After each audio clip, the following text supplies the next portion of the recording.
Selamlar arkadaşlar, bu videoda Yunanistan'ın Meteora bölgesini inceleyeceğiz.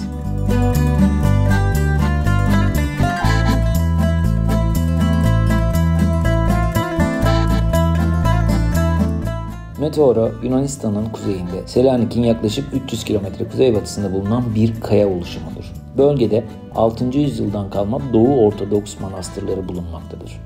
Bu manastırlar UNESCO Dünya Mirası listesinde yer almaktadır.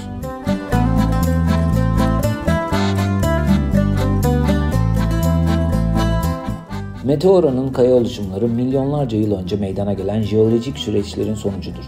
Bu kayalar zamanla aşınarak dik sütunlar haline gelmiştir.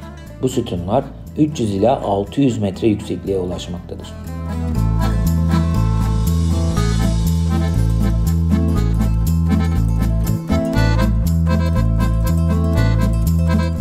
Meteora'daki manastırlar 14. yüzyılda bölgedeki keşişler tarafından inşa edilmeye başlanmıştır.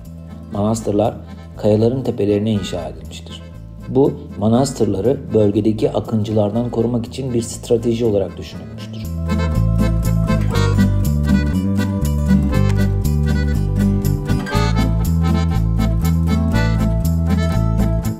Meteora'daki manastırlar önemli dini ve kültürel merkezlerdir.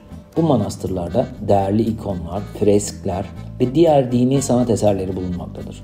Manastırlar her yıl dünyanın dört bir yanından gelen ziyaretçileri çekmektedir.